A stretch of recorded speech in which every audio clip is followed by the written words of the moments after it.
Hey everyone, this is Randy Messina, Worldwide Academic Leader for Watson Analytics. I want to thank everyone for attending. More importantly, I'm joined by Esteban Cruz, who will be leading our demonstration today of Watson Analytics.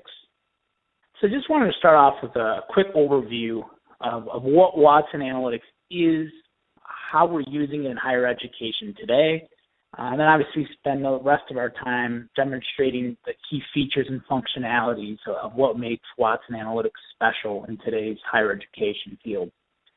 So we're all pretty familiar with the challenges that institutions face today, right? So we know we're forced to do more with less. We're being asked to be more transparent and accountable for student success. At the same time, we're being driven to bring more students in, while at the same time trying to retain more students from transferring out of our institution. These are real challenges. But what we have seen is that those institutions that are able to leverage the data that they have in front of them are able to execute extremely well and operate very efficiently.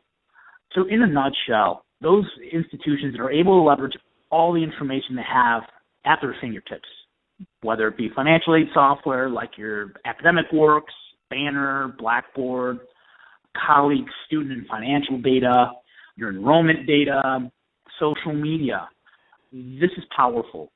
But at the same time, it also takes being able to put analytics in the hands of all users, not just those select few statisticians or data scientists, but those everyday people like your teachers, like your researchers, your superintendents, even your students, can really bring some meaningful insight that can then be combined with overall insights and then validated and tested in more rigorous models. This is powerful. What we also see today is this ability for institutions to get a full 360-degree view of what's happening, right? So the past, the present, and the future, as we like to say.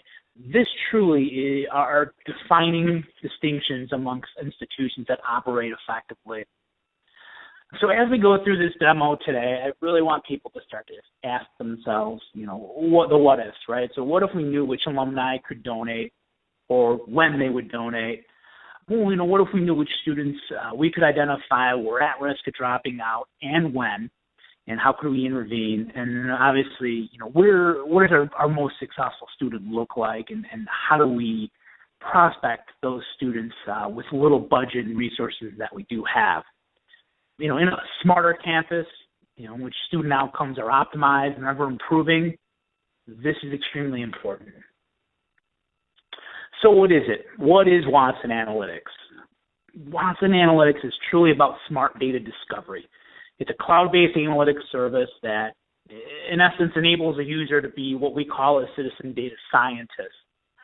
Gartner defines a citizen data scientist as a person who creates or generates models that leverages predictive or prescriptive analytics, but whose primary job function is not necessarily in the field of statistics and analytics. Where Watson Analytics is extremely powerful is it gives this everyday user the ability to automate the process of going from just an everyday business question to actionable insights that they can actually use immediately. Again, I'll repeat that. One of the distinguishing factors of Watson Analytics is that time to insight and that reduction and that of dependence on those scarce analytics expertise that we often rely on. What we hope to show you today is this easy-to-use interface that Watson Analytics is and how it's combined with natural language interactions and cognitive abilities to kind of guide you through advanced analytics so that theoretically you can answer questions and discover new insights in minutes instead of spending weeks and hours building extensive predictive models or visualizations. So why does it matter, right? What's so big about Watson Analytics and why does it continue to rank, in some of the top tiers of smart data discovery tools? One of the key features of Watson Analytics that really speaks to its ability to work with so easily is the natural language processing that we have built into Watson Analytics. Right? You can ask your questions in everyday language, and Watson Analytics will immediately pull patterns and key insights from your data set and give you starting points. That's important because you now actually have a tool that's hypothesis generating instead of only hypothesis testing.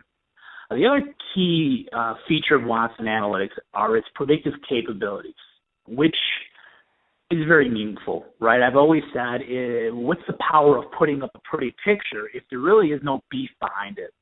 Predictive capabilities in Watson Analytics really put a predictive score around those variables that it finds are truly impacting the outcome that you're testing. And we'll show you through today's demo how powerful that is.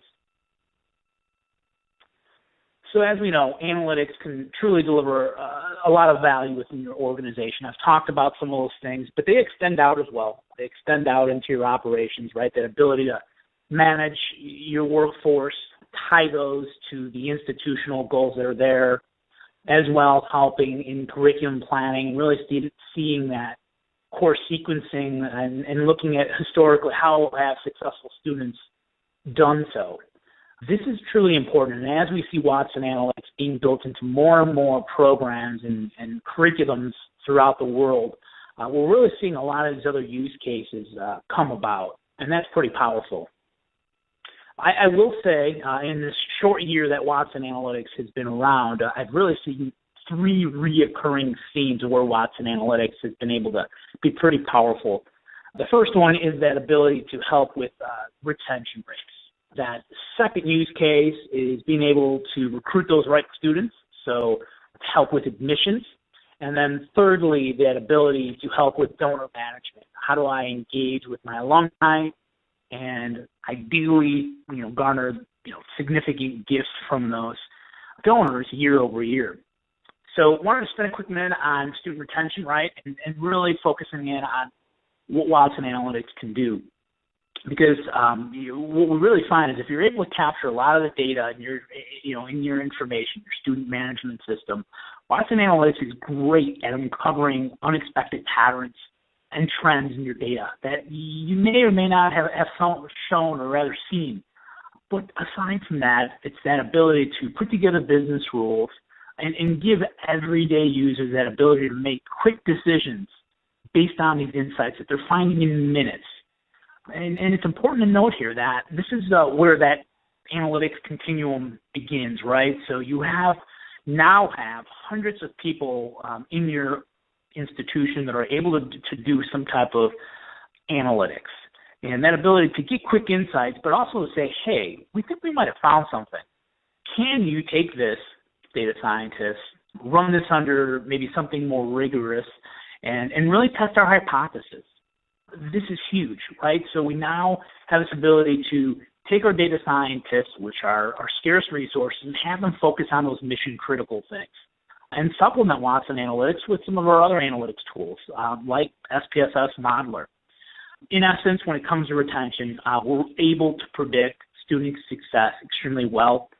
We look at Southern Connecticut State University, looking at student engagement surveys that they did in a student's first year, and how they took that data, and we're able to really identify key indicators of what a successful student looks like, but also what is the right intervention for each of those students. That's pretty powerful stuff. That second use case that I mentioned was that ability to just go after the right students. By getting a good glance of our historical data of what do our most successful students or graduates look like and where do they come from, we're able to quickly do that and put, again, this tool in the hands of an everyday admissions advisor and know where they need to spend their time. If we know historically our most successful students come from these specific zip codes, these specific high schools, or these specific states, well, then we can invest our very limited resources that we have to go and focus on those students, whether that be in the form of open houses, various different engagements, welcoming them to our university open houses, joining with that high school in various programs, et cetera, et cetera. It's creating those pathways to bring the right students to our university that we feel would be the best fit for our school. And finally, the third most, my opinion, popular use case is around alumni management, right? Using analytics to not only look at structured data, right? So who's donated, when they've donated, why they've donated, what kind of engagement, but also now bringing social media to the picture and really getting a good picture of what are people saying about us, not only our current students, but our alumni.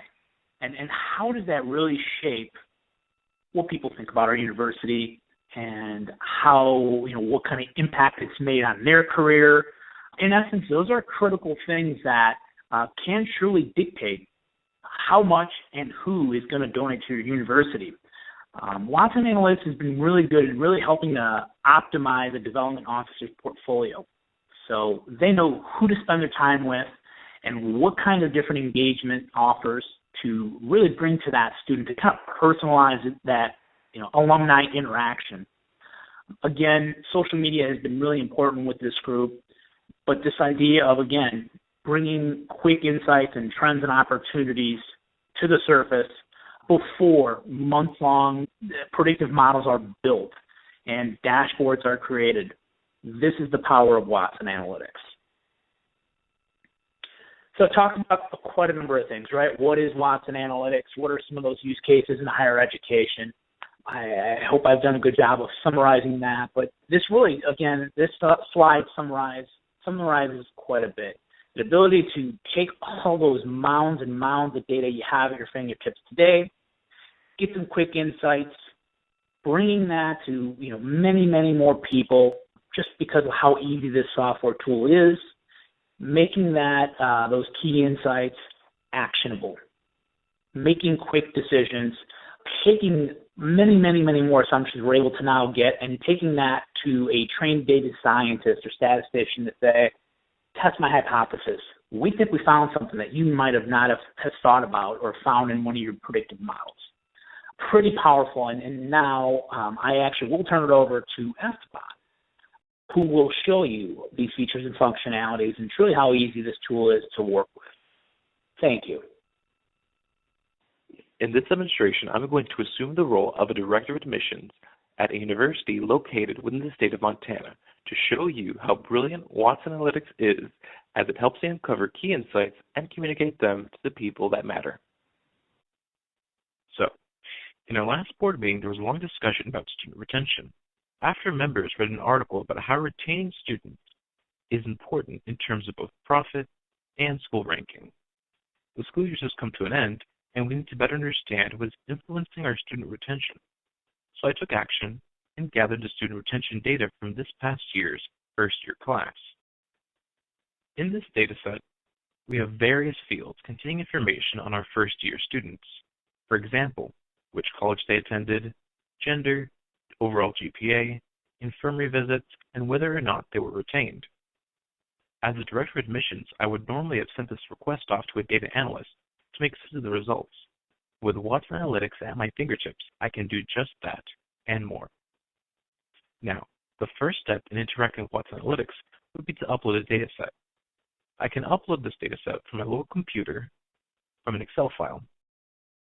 I could also upload from an assortment of online connected databases, such as DB2, IBM's DB, or IBM Cognos, as well as other online databases. You can also connect to your Dropbox, Box, or your SkyDrive account, and upload your Excel stored there. The data import process happens in two key phases. The first is where Watson Analytics is transferring the copy from my local computer into IBM's secure data warehouse. During the remaining portion, Watson Analytics is analyzing the rows and columns of the data, building an understanding of what relationships exist, which will then be used to help guide me through our analysis of our data. In addition to this, it's also assigning a data quality score. This score is an average of data quality scores assigned to each individual column in our data set. So this score is determined by analyzing our data and looking for missing, consistent values, any influential categories, outliers, imbalances, or even skewedness. And now the data is uploaded, I can see that Watson Analytics has reviewed the data quality and assigned it a medium quality score. Now, the data quality score measures to which degree the data is suitable for analysis. Simply put, the lower the quality score, the less suitable the data is for in-depth analysis. Now, with a medium quality score, I should be able to gain reasonable insight. Overall, with my limited understanding of data analytics, Watson Analytics is helping me see which data sets are usable according to the data quality score. Now, most discovery tools provide access to the broad data, but no smart intelligence applied to it. That would leave me to recognize data problems, which is honestly not part of my job. Now, Watson Analytics is specifically designed with capabilities that mirror the way business users logically approach problems or projects. As I begin my analysis, I need to keep three natural questions in mind as I work to gain insights from my data. One question would be, what is happening with my students? Second, why is this happening? And thirdly, what insights are valuable enough to communicate back to the board for collaboration and then team decision-making? So to answer all these questions, I'm going to take my data on a journey. First, I'm going to explore my student data and be able to see my data with clear, simple visualizations. Second, based on what I discover, I'll need to dig deeper in order to understand really what's happening with student retention. With prediction, I will be able to test my assumptions and compare them with patterns Watson Analytics is able to find within this data set. I need to be sure of all this so that my actions and any changes I make within my university are not simply founded on assumptions. And finally, I will assemble the insights discovered into an interactive dashboard in order to communicate my findings to the board at our next meeting. This will help me make the best use of the board's time by focusing only on the things that matter most and gaining immediate consensus on any follow-up action. Let's start exploring the data. So before we've done anything, Watson Analytics has already provided me with various starting points. In Explore, we're being guided into our analysis by being presented with a series of starting points, or natural language questions that are derived from relationships discovered in our student data.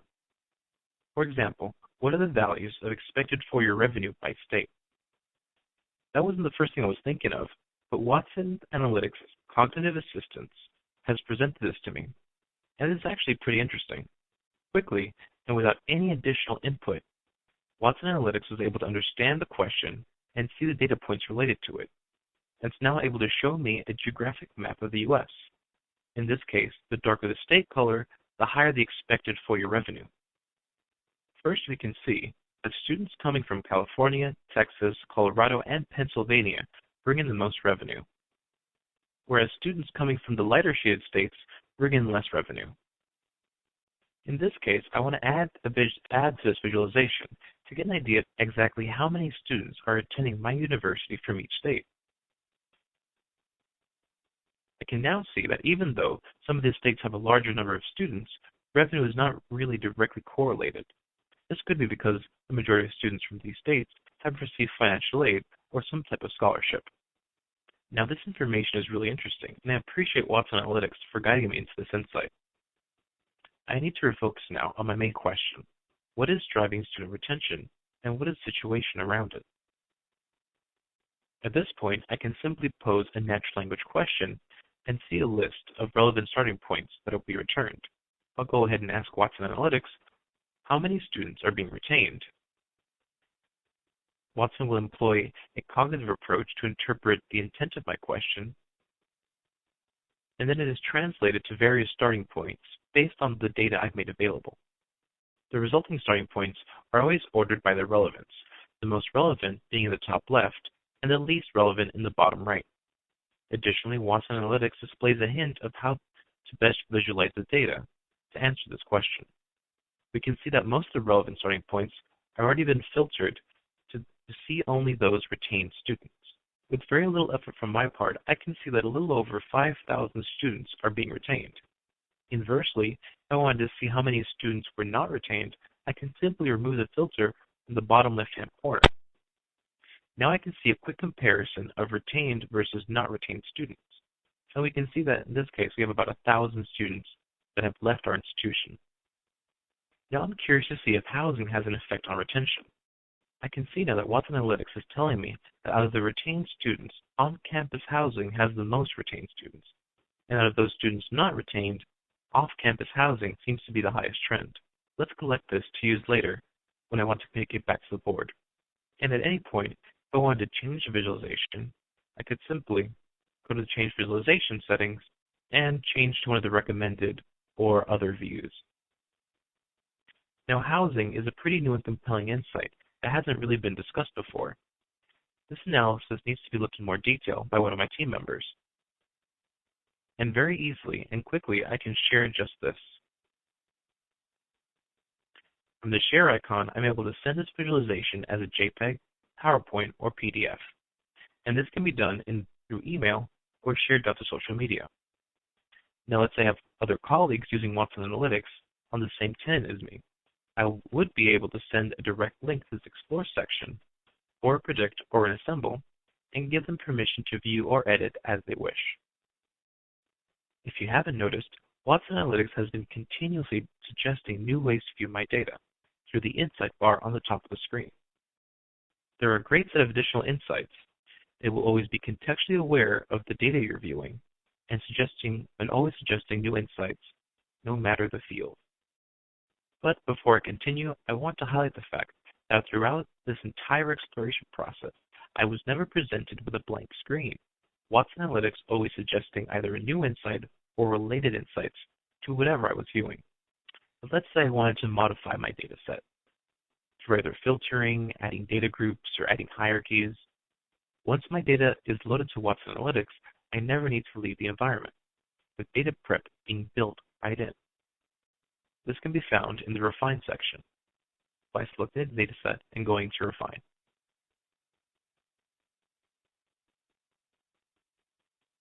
As I mentioned before, Watson Analytics allows for the creation of data groups and data hierarchies, as well as calculations. Now, these calculations can also be added to enhance the value and usability of the data set as needed. But for now, since I want Watson Analytics to consider the entire data set, I'm just going to leave it just as is. But if I were to make any changes, I could save a copy of this data set while keeping the original copy in its pristine form. Now let's see what patterns Watson Analytics is able to find in my data. In order to do this, let's go to Predict. First, let's name our workbook, What is Driving Student Retention? Before I start the prediction model, I need to make sure that Watson Analytics is looking at the right target. In this case, retention's already been selected for me. If I didn't want Watson Analytics to focus on retention, I could select a target from any of the fields in my data set.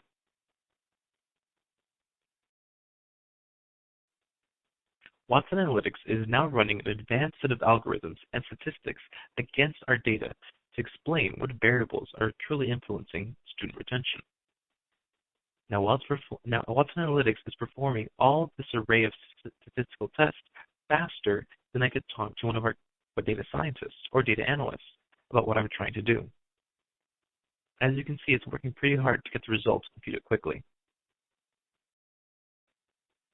The prediction is ready, and I'm presented with a clean and easy-to-read visualization of my prediction. Student retention is at the center of the spiral chart because it was the target I selected. Around the spiral chart, we can see pins radiating from the target. These pins represent single variables driving or influencing student retention. Hovering over the pins, I can see details about each influencer. Here, we can see that housing is the single leading influencer of student retention. And while these single variables are insightful, as a director of admissions, I know that our students are much more complex and that there's hardly ever a time that one single variable is the explanation or influencer of an item like student retention. In order to get a more accurate and compelling view of what variables are impacting student retention, I can use the combination view to see all the fields that contribute to our student retention results. Here we have the combination of several drivers that have a very high predictive strength, explaining the student retention of our first years. In order to get a more detailed look into what these drivers are, let's go to the decision tree. Overall, the decision tree breaks down all the records into groups based on the order of predictor importance. From here, we can focus on either the top or bottom group of variables that influence student retention. In this case, in this visualization, I'm interested to see what combination of fields lead to low student retention. Watson Analytics can show me the profile of the student that is most likely not to continue their education at the university. Looking at our number 1 profile, we can see that a typical student that is not retained lives off campus, are not in any clubs, have visited the infirmary, have applied to financial aid, and have a total class hours greater than 27. So with this, Watson Analytics has helped me identify a pattern or persona of a student that is most likely not to be retained. Now, as a director of admissions, I find this really valuable, and I can take action on a few of these areas. Having the top influencers identified by Watson Analytics help me focus on what's important and guides me to areas I might be able to positively affect with new programs, campaigns, or some process changes. Now let's say I wanted to view the profile of a student that was retained. Instead of going to the same data analyst and asking him or her another question and sifting all that out, I can simply, with a flip of the switch, be just that. Now a quick overview of a student that is retained would be a student that lives on campus, has visited the infirmary, is in 2 clubs, and has an overall GPA of greater than 2.91. There's a textual version of these branches in the decision tree rules. So the representation of the decision tree rules is much easier to understand and easier to explain to the board. The top decision rules show the top distinct groups of factors that are driving our high retention rates. Some of these groups are a surprise to me, and that's the power of Watson Analytics. It exposes patterns that I might not be aware of. With these decision rules, my team can create new campaigns that would encourage activity that leads to students staying at our university. I'm going to go ahead and collect these decision rules and share with the board of directors as the main persona of our retained students. I also want to share with the board the different predictors that we found during the analysis.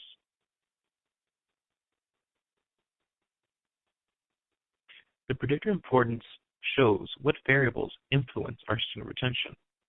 Now this word cloud uses a larger font to indicate the variable's importance as it relates to student retention. So I'll collect this too so I can use it later when I assemble my dashboard.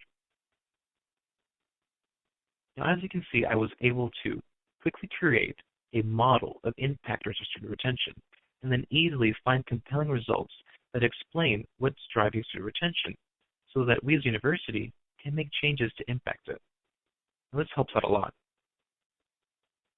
But before we move on, I'd like to dig into our data quality score just a little bit more.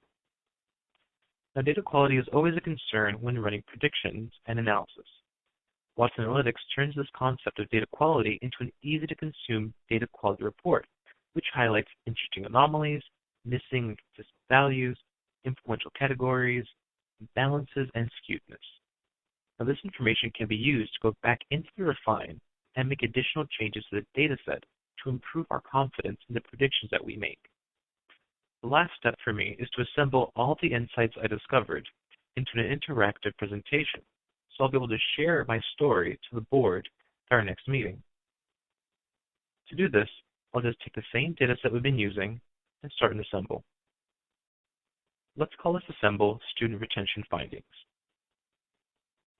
Now, it's really here in Assemble that the user is truly empowered to customize, mold, and present their data to their exact needs.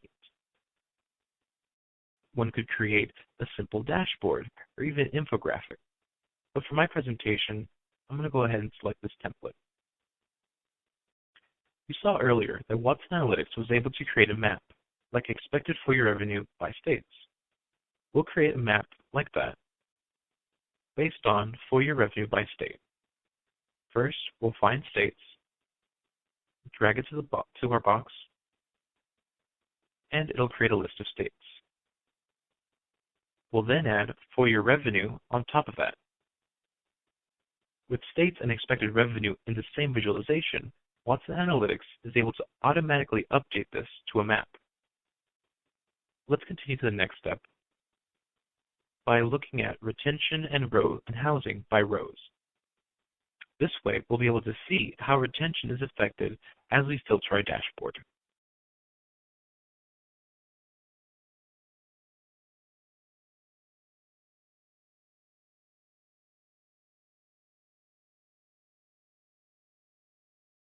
Let's change this visualization to a column.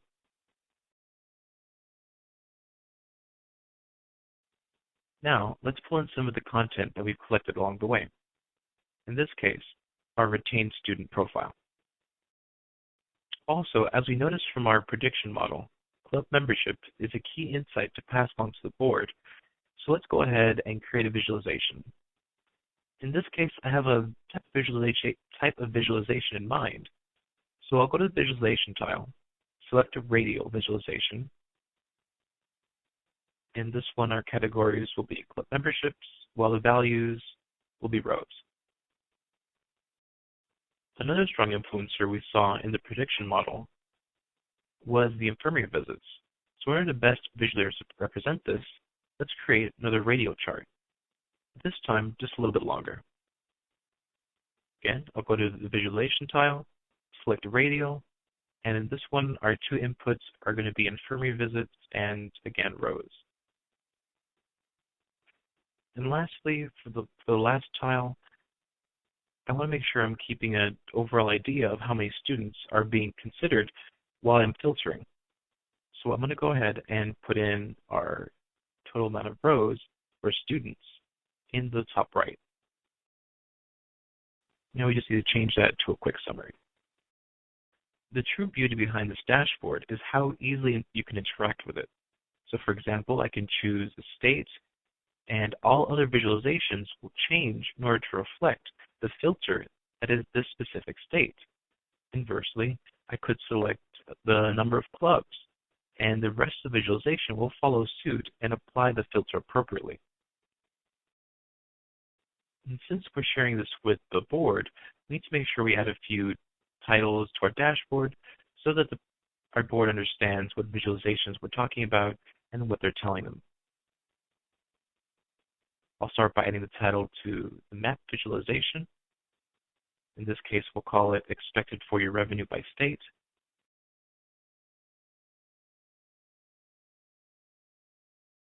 I'll do the same for the bar chart below.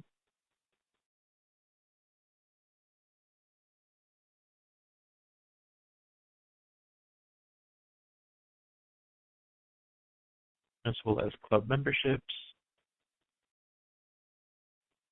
infirmary visits, and lastly, total students.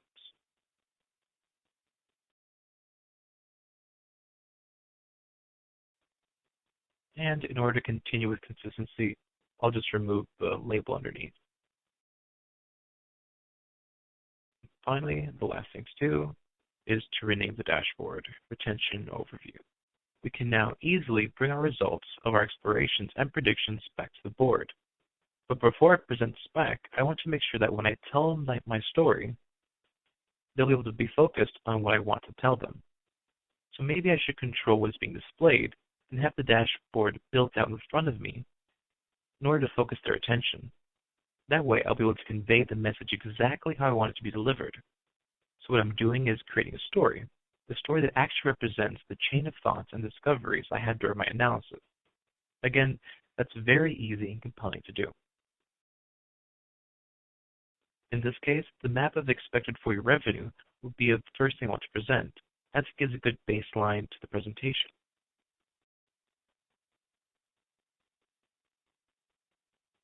After that, I want to phase in the profile of a retained student. This way we can see the factors that we need to discuss and start thinking about campaigns that would affect these various groups. Then, after the profile of retained students, we can pepper in club memberships, infirmary visits, and the rest of the visualizations.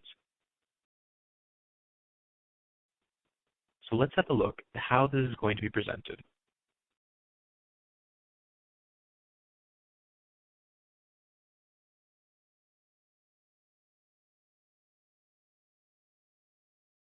And we can see that when the presentation is fully formed, we are still able to interact with it as we would if it was still in the Assemble section.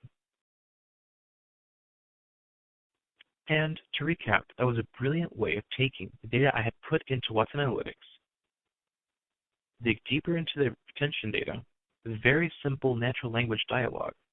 Then, in addition to that exploration, it was very beneficial for me as the director of admissions to have the ability to have a complete set of analytics uncover what is truly driving student retention. From this compelling analysis, I was then able to find areas that I could take action in order to positively influence our students' retention. Once my analysis was completed, I was then able to easily build all my findings in a dashboard in order to present it to a board in a compelling manner.